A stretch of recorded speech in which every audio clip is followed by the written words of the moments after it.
You spend years in vet school learning the science, the anatomy, the pharmacology, the surgery. But then you hit the floor on day one, and suddenly the hardest part of your day isn't the medicine.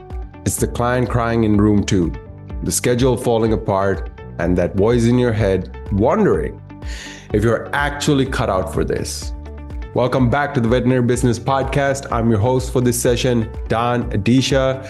And today we are talking about how to bridge that gap. I'm joined by Dr. Angela Henninger. She's a vet and multi-practice owner who's currently getting her MBA, and she started DVM Ascent to help new doctors navigate everything they didn't teach you in school, like leadership, conflict, and actually building a career that doesn't burn you out by year 3. Dr. Henninger, thank you so much for being here with us. Yeah, thank you for having me.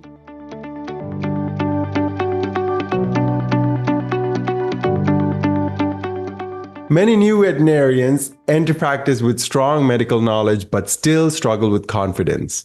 Where do you see the biggest gap between veterinary school and real-world practice show up? I think that you have so much knowledge, leaving vet school, and then maybe uncertainty of how to actually use it or apply it in practice. Like you said in your intro, it's like all of a sudden, the textbook is closed and the client's in front of you, and there's a lot of second guessing applying what you actually know. So, I think only time can help with that, and mentorship. The problem is having mentorship be delivered in the way it was promised or consistently, or that it's actually available, and I think that's a big part of the gap between learning and doing is, how do you have someone you can ask questions to make sure you're applying what you know appropriately? How do you find someone to ask those questions? Right. Well, sometimes it's luck and other times it's a platform like I developed, so it's online. So, and it's mobile accessible. So you basically have mentorship in your pocket. So if you have a question or you need help, you can reach out on the platform in real time. So when those clients are in the exam room, there doesn't have to be a panic asking Google, not sure what selection to pick on Google.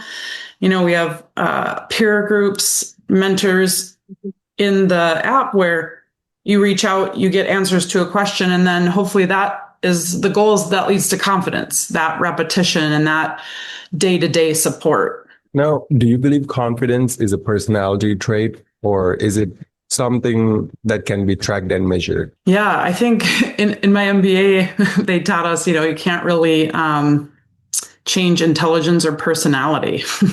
And so I think confidence can be taught if people hone in on the right communication skills.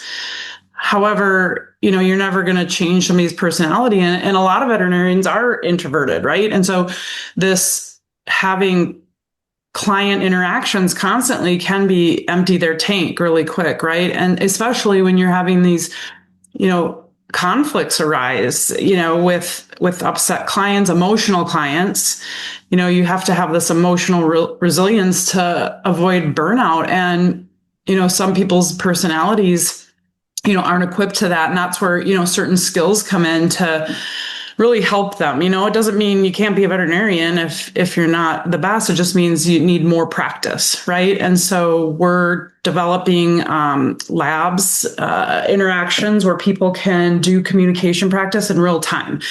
And hopefully that sort of instant gratification and will lead to confidence where they don't have to keep running into the same fear of conflict or are running out of steam. By the end of the day, the last appointment, you don't have any energy left. So, I think practice literally makes perfect when it comes to that. Communication labs. That's a very interesting concept. It's so fun. Now, you've grown from practicing veterinarian to multi-location practice owner. So, Dr. Henninger, what leadership lessons did you have to learn the hard way, and what do you wish someone had taught you earlier? Yeah, I think it's to relax and have perspective. And sometimes, unfortunately, perspective can't be taught. It can only be learned. And sometimes it's, the hard way. I think early on in my career, I was very type A perfectionist. And I sort of expected of others of what I expected for myself. And I think doing things, there's not one way. And I think that was my mentality. And I really focused on tasks versus people. I think now, having someone told me that, I would have learned a lot easier. But I think I would share with young leaders that if someone shared with me, like, the people are what matters most, right? Their input, asking questions. I wish I would have asked more questions of people, because of that comes really great ideas, and I think trying to take on a lot of success or completion of goals myself, and sort of this delegation model really was exhausting, and I think that at one point in my career, I, really honed in on my communication skills, and then not only use those in my interactions with clients, but also with my direct reports. And so instead of like barking out orders, I would stop myself and ask somebody about themselves or how they are, or what they did this weekend, right? So I think like everyone was a little taken aback at that getting to know our conversation versus just sort of barking out orders. And so, but of that, getting to know people, it develops rapport. It builds a bond. People are much more likely to be collaborative and work towards common goals than if they're just told what to do. So I think focus on, building relationships is really important in leadership. I wish somebody probably would have told me that earlier, instead of me thinking leadership was like task driven. It's like so much more of an inspirational thing, That sounds a bit of a distinction between leadership and management. Would you? Yes. Okay. So I think both are important, right? And so, but I think if leaders are trying to manage, they're missing the mark. I think, there's information and there's inspiration, and, what you're giving to those that are, working with you is, ultimately gonna make or break your results. And, if you're a leader that's managing, that's not really probably going to get you to the end goal or inspire your people to do their best work. what's possibly the hardest conversation you've ever had to have as a leader that actually made you a better person? Well, I think difficult conversations where I step back and instead of trying to get my point across, I'm more did open-ended questions. And I recently at VMG Congress heard Kwame Christian speak, and he talked about, you should do about 20% of the talking or less and 80% of the listening. And I think conversations where I really stop to hear the other person instead of trying to get my point across, changed the outcome of the conversation and made me a better leader, a better communicator. It's a very interesting perspective, conversating while majorly listening in. Right. By listening, yeah, you hear a lot more than when you're speaking. What I hear, I said, that's why you have 2 ears and one mouth. You're supposed to listen more than you talk. Yeah, that simple advice, but definitely it's something that has proven the test of time to be so true over and over again. Practice. I mean, it's a skill, right? It definitely takes practice. Now, communication is often treated like a soft skill, but in practice, it can determine the outcomes with clients, teams, patient care. So, what communication skills should every veterinarian actively develop? Yeah, so early in my career, Pfizer partnered with the Frank Communication, and I became a facilitator for that content, and that made a huge difference. I mean, the way I communicated prior and then after, and then I taught others, and you could see the difference. And it's really focused on open-ended questions, focusing on nonverbals, empathy statement, and reflective listening. I mean, I think if a veterinarian or anybody, I used to Frank, my family, we joked, use it at home, but really focusing on those 4 skills makes conversations so much more productive. And I think the fear of some is, if I focus on that, the conversation will take longer. And really, there's sort of this like open-ended funnel effect where studies have shown that it's actually makes conversations and interactions much more efficient and thus shorter, and does save time when you focus on 4 skills, and leads to better, I think, client interaction and patient outcomes, because you're really focusing on the information and how you're obtaining it. Speaking of how you're obtaining information, with the rise of AI generated instructions, how can vets ensure that they don't lose human connection that builds that client trust?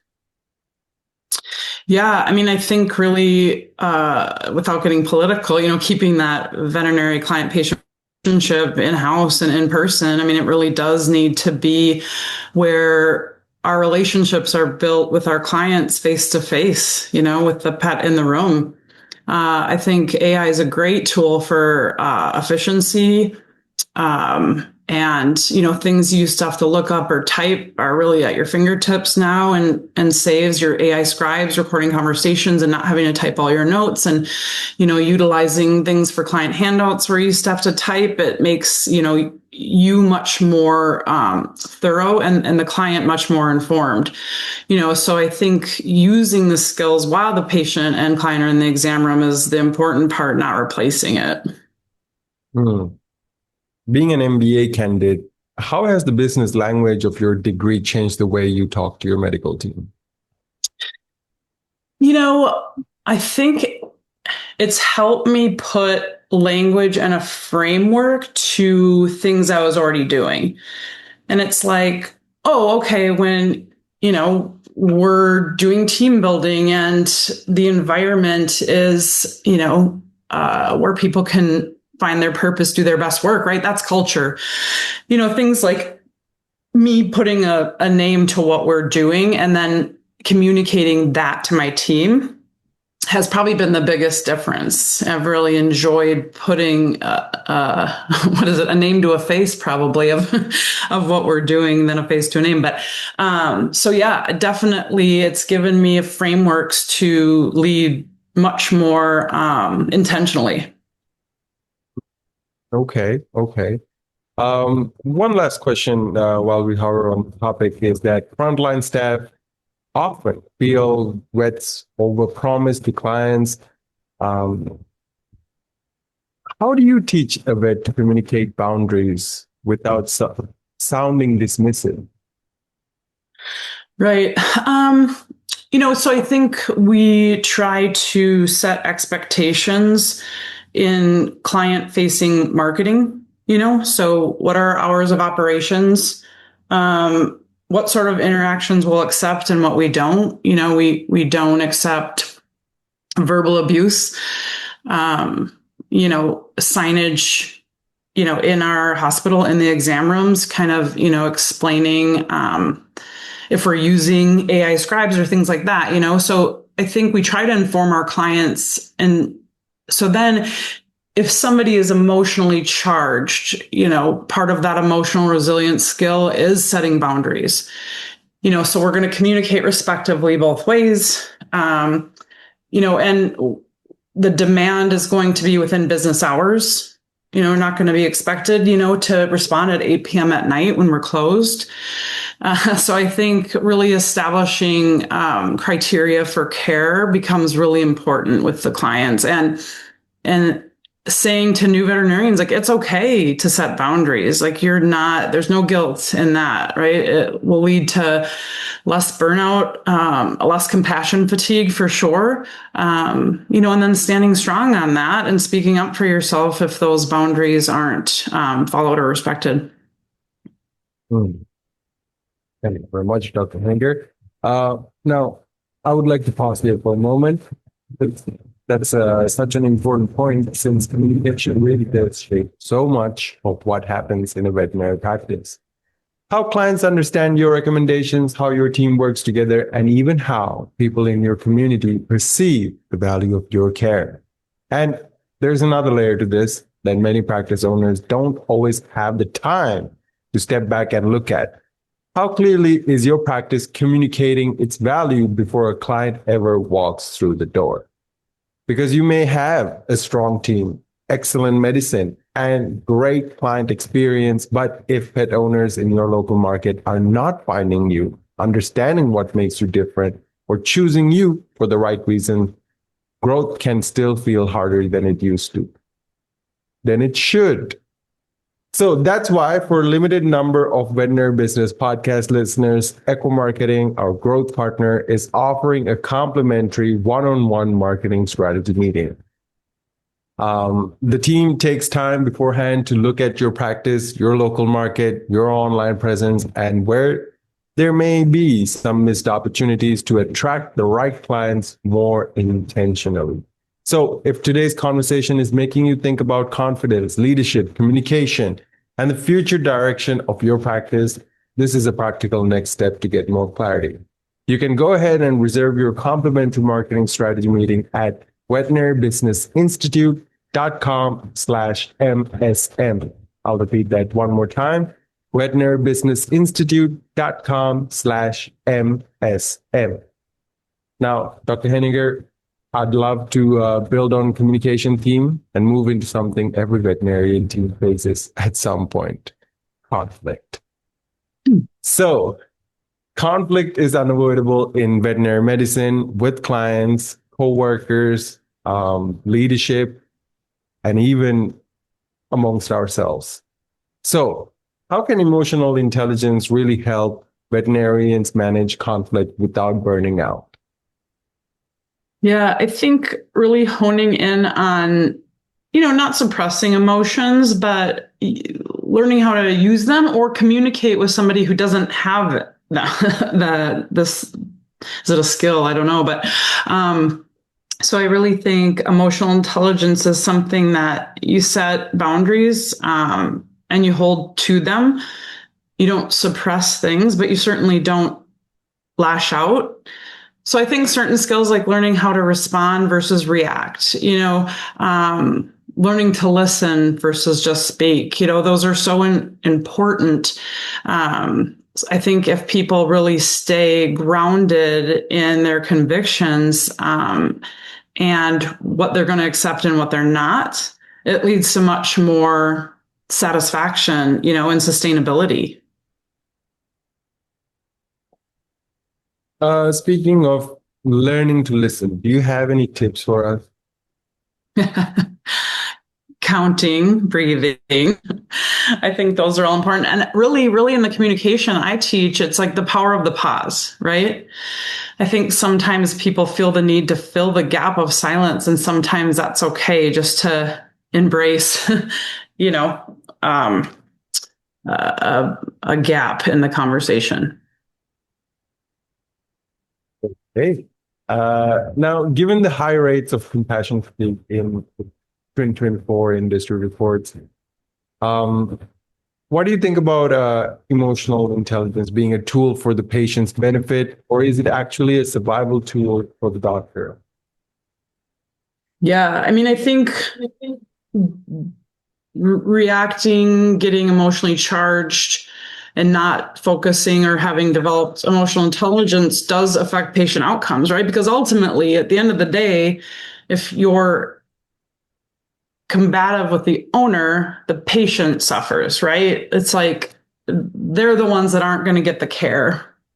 So I think a lot goes into another skill is shared decision making. I think shared decision making does help de-escalate some people's emotion, especially when it comes to cost and as it relates to compliance. I think it's okay not to do the gold standard of care with every patient. I think that spectrum of care, it's a newer approach, right, is something that can help with emotional resilience because there's more of collaborative effort to reach a solution, right? People mostly come in with a problem and then, they got to find out what's wrong with their pet, but they're worried about affordability and they're scared, so I think along with emotional intelligence, really honing on skills that have the owner build trust really is going to help avoid some of those high tense interactions. How do you personally recharge your emotional battery after those high tense days? It's like a lot of wine, I think. I think it's important for self-care, and it sounds really like cliche, but really, like, I think finding things where people can decompress, whether it be, reading a book, watching a show. I love reality TV. So, just focusing on something that doesn't take much brain power to recharge your tank, making sure you're getting enough sleep.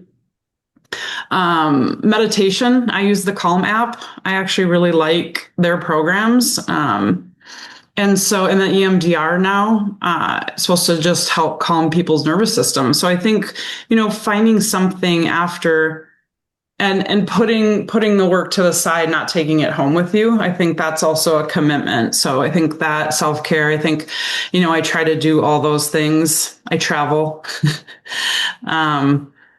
So I think finding something that a hobby or something that allows you to decompress is really important. Now, through DVM Ascent, you're building support beyond clinical training. What does meaningful mentorship look like for early career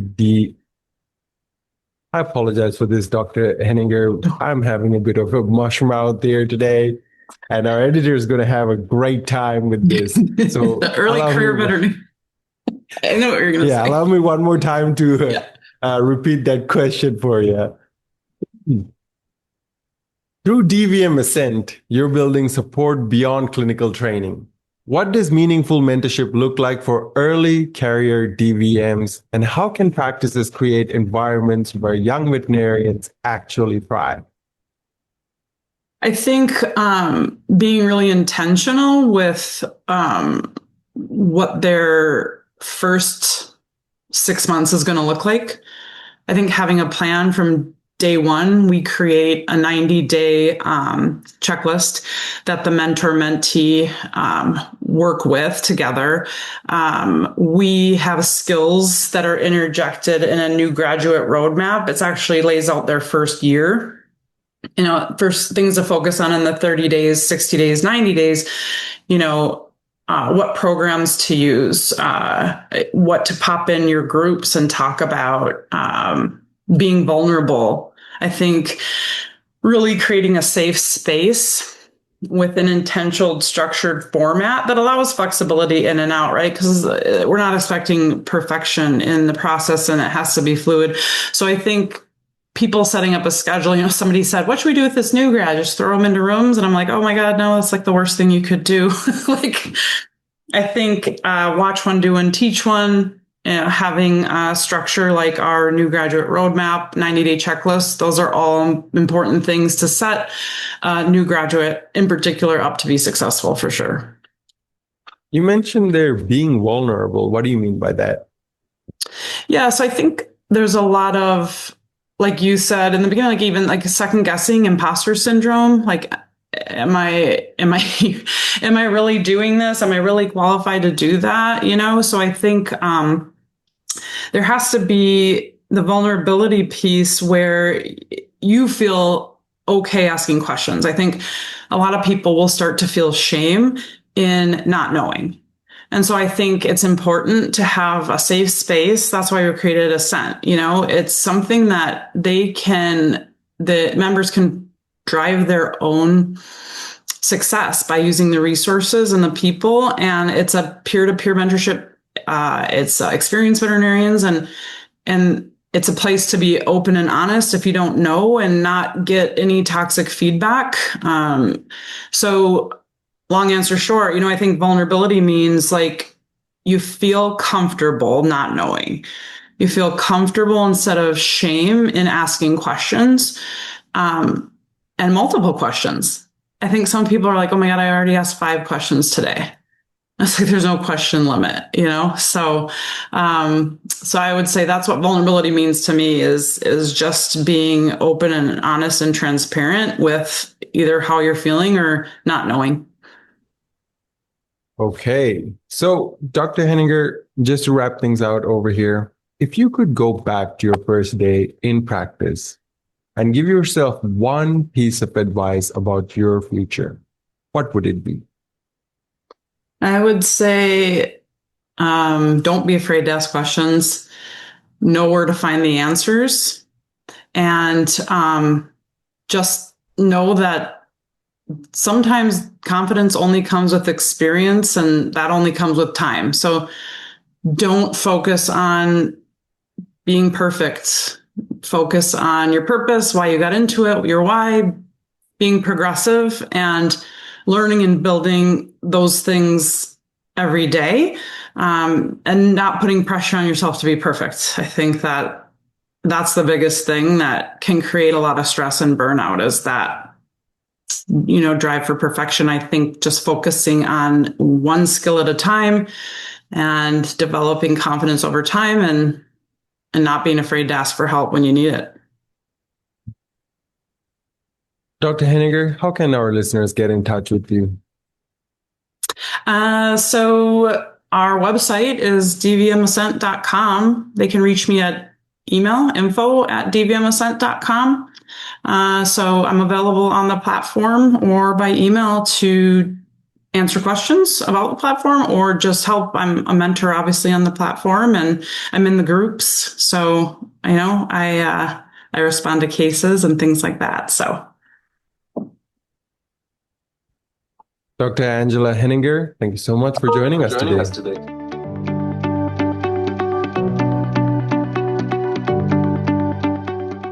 Listeners, one last reminder, if this conversation made you think about the future of your own practice, how you're growing, don't forget that Echo Marketing is offering a complimentary one-on-one marketing strategy meeting for a limited number of Veterinary Business Podcast listeners. So it's a chance to step back, look at your practice's digital presence, your local market, the opportunities that may be available to help you grow with more clarity and intention. You can reserve your spot at veterinaribusinessinstitute.com/MSM. I'll repeat that one last time, veterinaribusinessinstitute.com/MSM. Thank you everyone for listening in. We'll see you on the next episode. Take care.